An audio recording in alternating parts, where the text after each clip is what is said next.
Hi, so today I'm going to go over the brachial plexus, and in short, the brachial plexus is a division in our of our nerves, where those nerves innervate the muscle and the sensory innervation in our arm.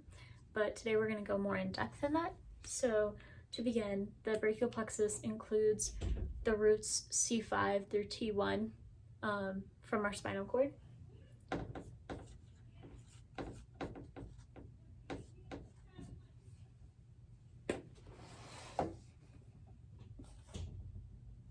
I always write 6s instead of C's.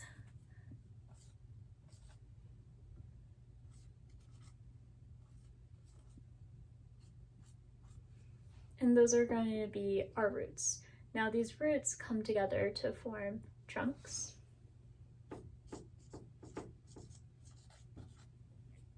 And there are 3 trunks specifically. It's upper, middle, and lower trunks.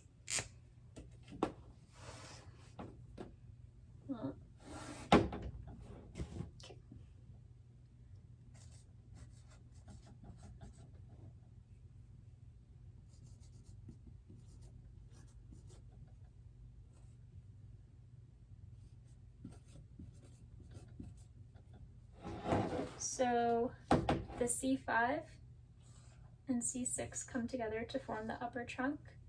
C7 divides into the middle trunk, and the C8 and T1 form the lower.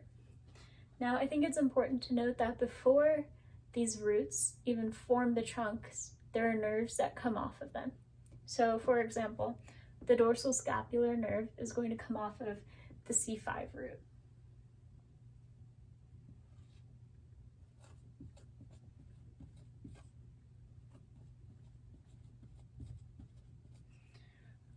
This nerve is going to innervate the levator scapulary muscle and the rhomboids, so both the rhomboid major and the rhomboid minor. Another nerve is the long thoracic nerve, and that's going to be formed with the combination of C5, C6, and C7.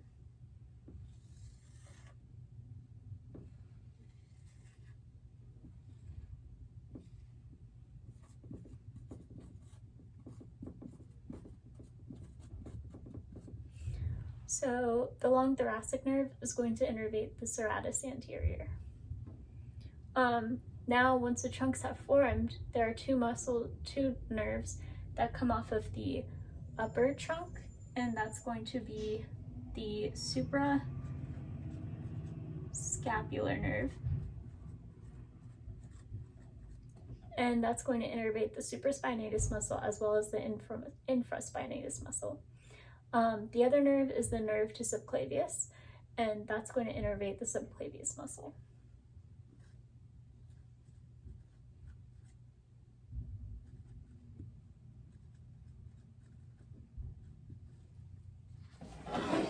So these are the roots and the trunks of the brachial plexus. Next, the trunks are going to divide into divisions.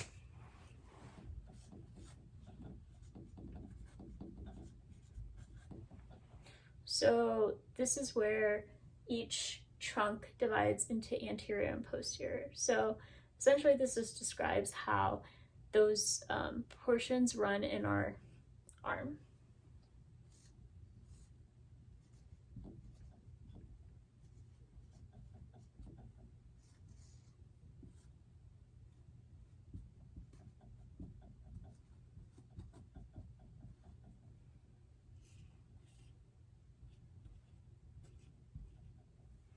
It's really bad handwriting, sorry.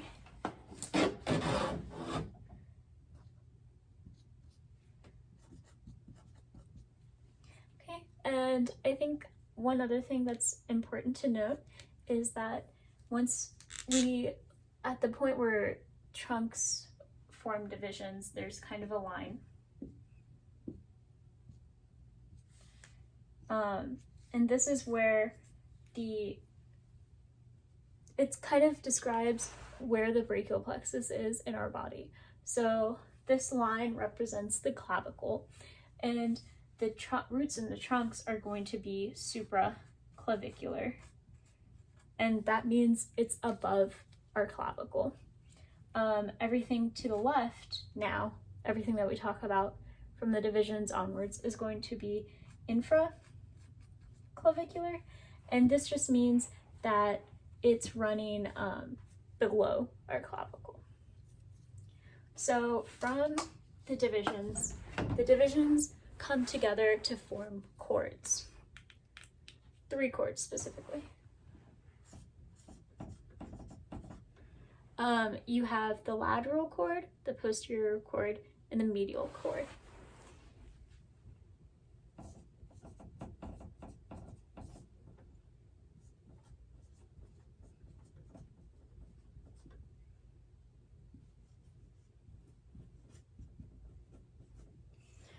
Now, the lateral chord is going to be formed from the anterior divisions of the upper and the middle trunk. So this one and this one's going to come together. The posterior chord is going to be formed from all of the posterior divisions. So 3 posterior divisions, the upper, middle, and lower.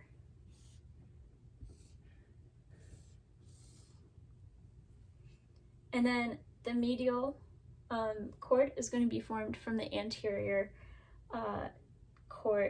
division of the lower trunk.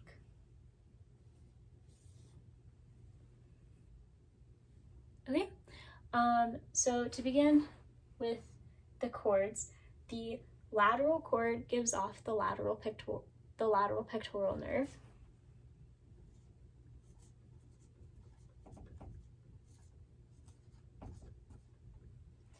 And this is going to innervate the pectoralis major.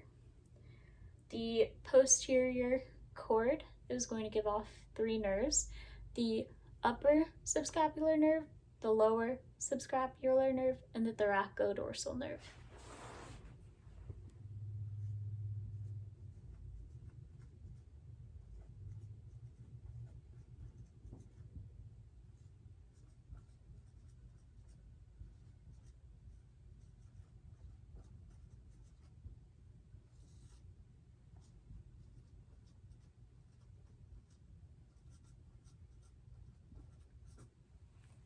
Now, the upper subscapular and lower subscapular, they're both going to innervate the subscapularis muscle. But the upper subscapularis nerve is also going to innervate the teres major muscle. The thoracodorsal nerve is going to innervate our latissimus dorsi.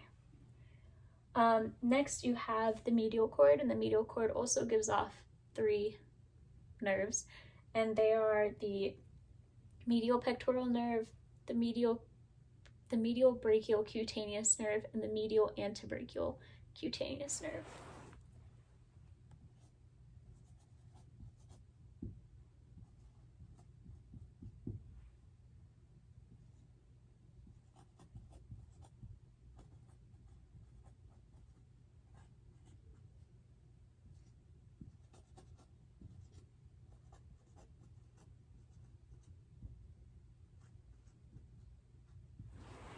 Now, the medial pectoral nerve is going to innervate both the pectoralis major and the pectoralis minor. The medial brachial cutaneous nerve is going to give the sensory information for the medial aspect of our brachium. And then the medial antebrachial cutaneous nerve is going to give the sensory information for the medial aspect of our antebrachium. Last but not least, these cords are going to divide into branches.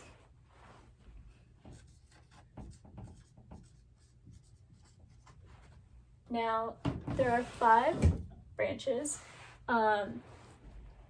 We begin with the musculocutaneous nerve,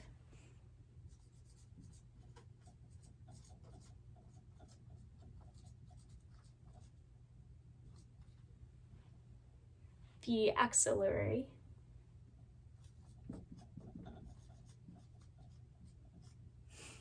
the radial,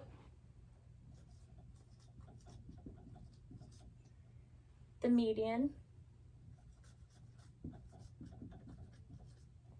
and the ulnar. So the lateral cord is going to divide into the musculocutaneous nerve. I drew the same thing again, sorry. It's going to divide into the musculocutaneous nerve. It's going to come together with the medial cord to form the median nerve. The posterior cord is going to divide into the axillary nerve as well as the radial nerve, and then the medial cord is going to also give rise to the ulnar nerve. One of the reasons that I've labeled it out into this specific order is because it's the order of which they run in our arm. So the musculocutaneous is going to be the most lateral, and then the radial, the median, and then the ulnar nerve. So to begin, the musculocutaneous nerve innervates the anterior compartment of our brachium. It also does sensory information for the lateral aspect of our antebrachium. The axillary nerve innervates the deltoid and the teres minor muscles. It does sensory information for the posterior lateral aspect of our deltoid. The radial nerve is going to innervate the posterior compartment of our brachium as well as the posterior compartment of our antebrachium. It's going to do sensory information for the inferior part of the deltoid. The median nerve is going to innervate some of the muscles in the anterior compartment as well as the thenar muscles. Specifically for sensory information, it's going to do digits 2 and 3 as well as the lateral 2/3 aspect of our palm. The ulnar nerve is going to innervate some of the muscles in our anterior compartment, as well as the hypothenar, the short, the interossi muscles, as well as the